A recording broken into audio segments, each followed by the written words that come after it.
Hello everyone, welcome to another NP Academy lecture. Today we will talk about bacteria.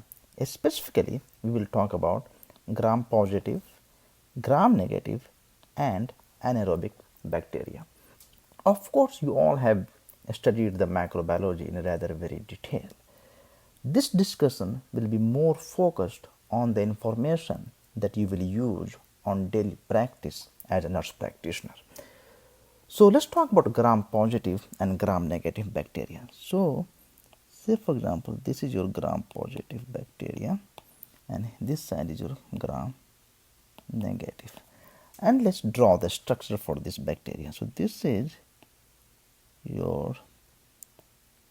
the cell wall of your bacteria. That's your cell wall. The cell wall is made up of something called peptidoglycans.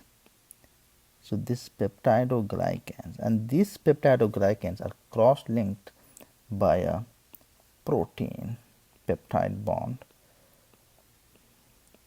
So that's your cell wall. Okay.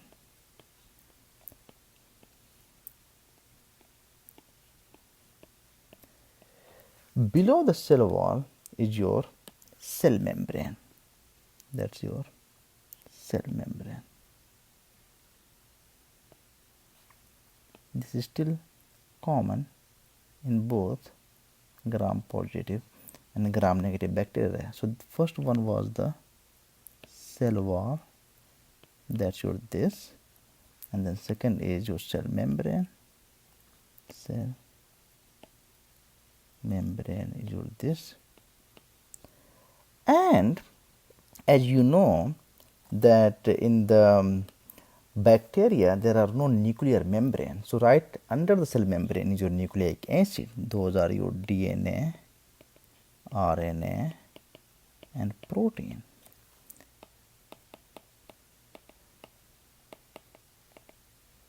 Okay, well, so this is about the gram positive and gram negative bacteria. As you can see, until now they both have a similar structure.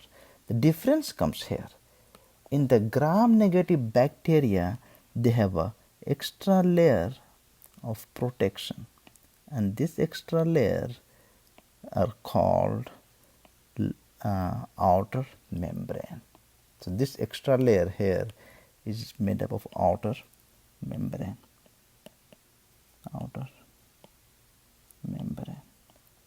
which is not present in your gram positive bacteria. So during the case of when we stain the bacteria using the gram stain, so gram stain, that is nothing but your crystal violet stain, violet. By the way, this gram stain was the method that was developed by a scientist named Christian Gram. Gram is the last name of the scientist, and he developed this method in the year 1884. He was a scientist from Denmark. That's why we call it gram stain. That was based on his last name. Okay, so what happened is that when you stain the bacteria, this crystal violet comes and this goes and binds to the cell wall. This stain binds to the cell wall, and then this give the color called purple. This bacteria become purple. That's why we call it gram positive. While in the case of gram negative bacteria, this outer membrane that's here, this does not allow this stain to go and bind to the cell wall. So this bacteria does not get stained. So that's why we call it gram negative bacteria. Well, that's basic. Now, what are the information that you will need to practice medicine every day that will help you? Is this about the outer membrane.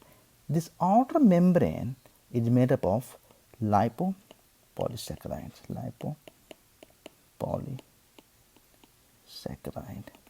It's also called LPS. The outer membrane plays two important roles that you need to know. The first is that, as you can see, it does not allow the crystal violet stain to go inside the cell, and as I will talk about it in our next lecture, that most of the antibiotic, they work by destroying either cell wall or the DNA or the RNA or the protein. What this outer membrane does is it also does not allow many antibiotics to go inside the cell.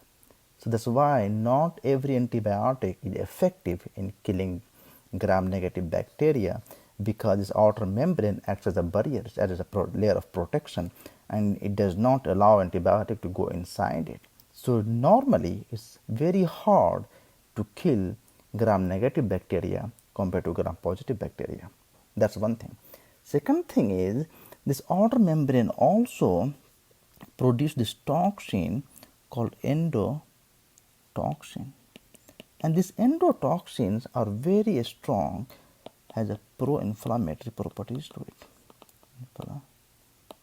Inflammatory properties to it. So when you get the infection caused by the gram-negative bacteria, this presence of endotoxin make the infection worse. So what you find is that usually you get the infection from gram-negative that is worse than gram-positive, and normally gram-negative bacteria are harder to kill, and these two things is mainly because of presence of outer membrane. So that's the one thing that you need to know about the gram-positive and gram-negative bacteria. Now let's talk about some of the most common infection that is caused by gram-positive and gram-negative bacteria that you will be treating every day. So let's draw the human body here, and you can tell I'm a very artistic person. Ha ha ha. So here this is leg, and let's divide the body with the presence of diaphragm. So this is the diaphragm here. Diaphragm. Generally speaking, the infection that is above the diaphragm are most commonly caused by gram-positive bacteria, while the infection below the diaphragm are most commonly caused by gram-negative bacteria.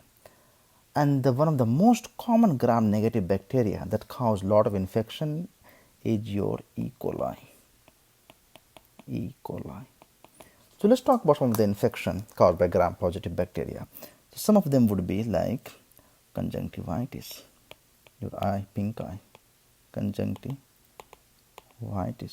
sinusitis, your otitis media, pharyngitis, pneumonia. Some of the most common bacteria that cause all these infections are your streptococcus pneumonia, your streptococcus pyogenes, that's your group A strep,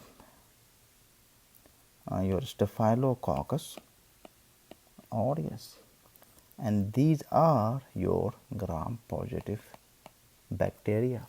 So when you choose the antibiotic for this, you have to have a gram-positive coverage. That's your penicillins. There are few gram-negative that is involved in it, and those are your Haemophilus influenza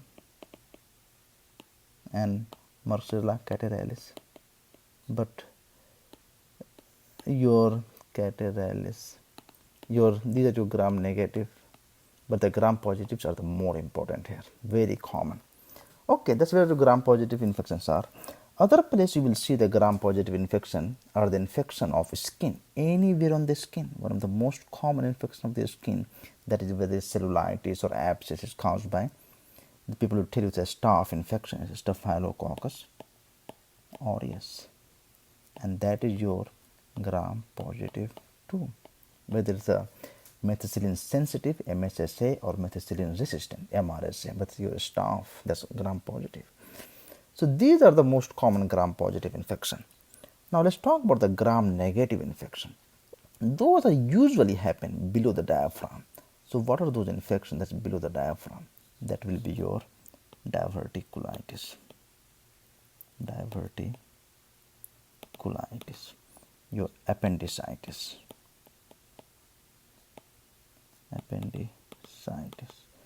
your UTI, your pyelonephritis,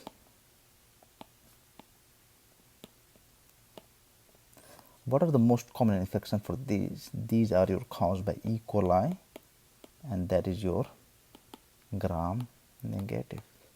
And then the infection of your GU system, like your PID, your STDs, those are caused by Neisseria, gonorrhea, or your chlamydia,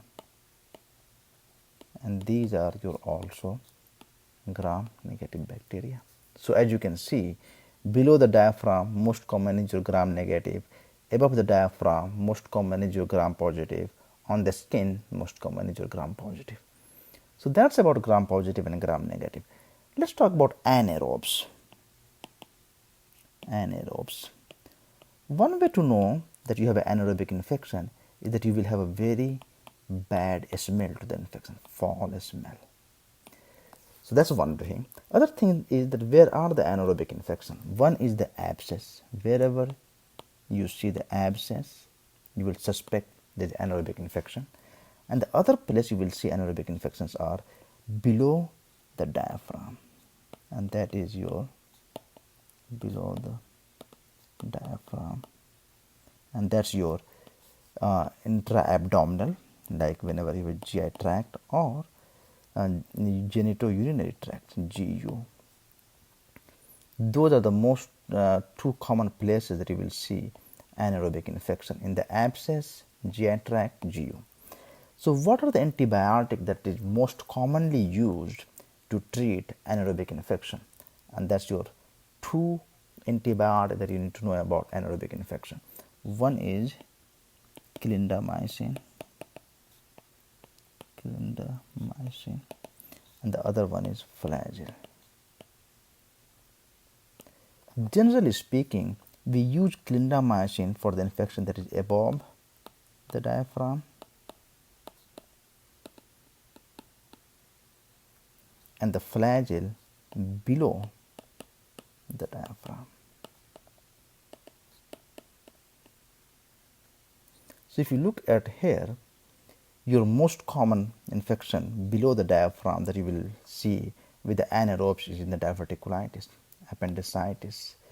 And whenever you treat the diverticulitis, you usually use Cipro cover your gram negative, and we use flagyl that cover anaerobes. Similarly, in the GU infection, in the PID, in the STD, we use the rocephin and azithromycin that cover your gonorrhea and the chlamydia, and we always add flagyl that covers your anaerobes. So anaerobic infections are very common in the GI tract and GU, and whenever you suspect the abscess, like specifically the dental abscess and all, we use there your clindamycin. So that's in very brief about gram positive, gram negative, and anaerobic bacteria. And believe it or not, as a nurse practitioner, you will be treating this condition rather very